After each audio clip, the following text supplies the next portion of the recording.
Saudara, selamat pagi bagi kita semuanya, Ibu Bapak, Saudara-saudari yang terkasih. Sebelum kita mendengarkan firman Tuhan, marilah kita saat teduh sejenak di tempat kita masing-masing.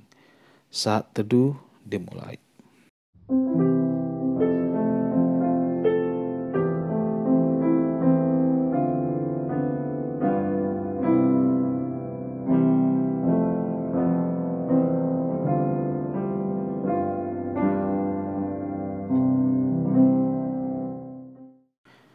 Amin. Ibu Bapak, Saudara-saudari yang terkasih, firman Tuhan yang menjadi renungan bagi kita pada hari ini didasarkan pada Yesaya pasal yang ke-65 ayat yang ke-17. Sebab sesungguhnya aku menciptakan langit yang baru dan bumi yang baru.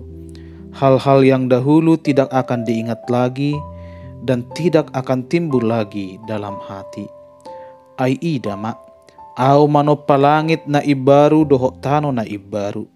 Jaladang be ingoton akana parjului manang tarsunggul turoha. Demikianlah firman Tuhan, langit dan bumi yang baru. Saudara yang terkasih, firman Tuhan hari ini adalah janji Tuhan kepada orang Israel yang sudah kembali ke Yerusalem dari pembuangan di Babel. Bangsa itu perlu diyakinkan kembali bahwa Tuhan akan memenuhi janji-janjinya selepas mereka mengalami kehidupan yang sangat berat, dirundung kedukaan, mengakrab dengan kematian karena penyiksaan yang mereka dapat ketika terbuang ke Babel.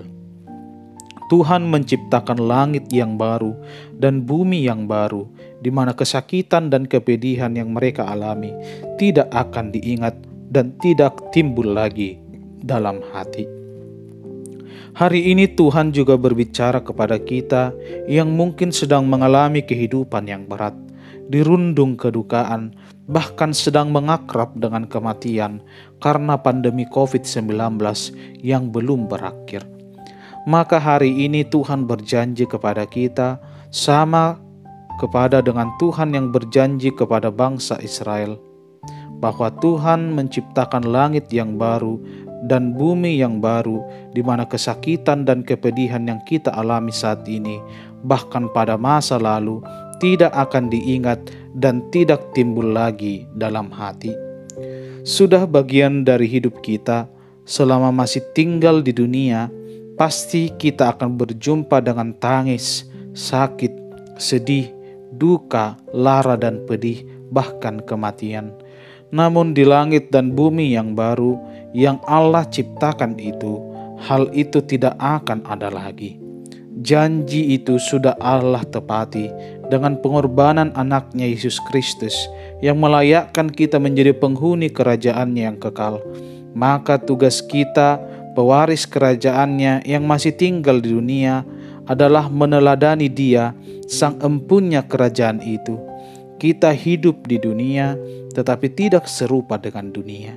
Jika dunia menawarkan pertikaian, maka kita menghadirkan damai. Jika dunia menghadirkan ketidakacuhan, maka kita menghadirkan kasih dan kepedulian. Jika dunia menawarkan kutuk, maka kita menghadirkan berkat.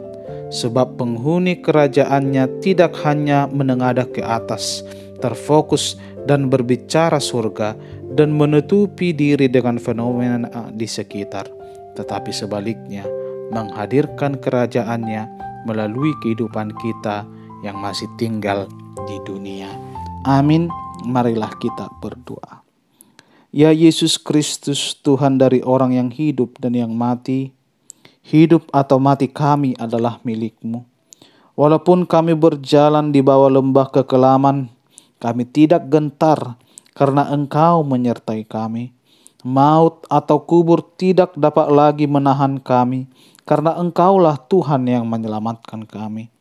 Kini kami datang memohon kepadamu. Kami menyerahkan roh dan tubuh kami, karena hidup ataupun mati, Engkaulah yang empunya kami.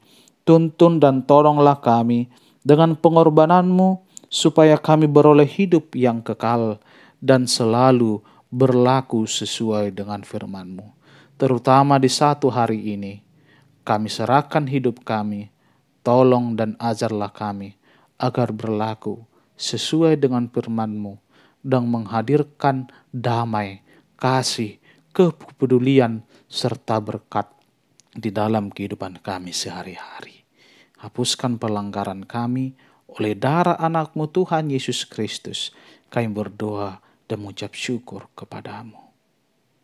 Anugerah dari Tuhan kita Yesus Kristus dan kasih setia dari Allah Bapa dan persekutuan dari Roh Kudus, itulah yang memberkati engkau sekalian. Amin.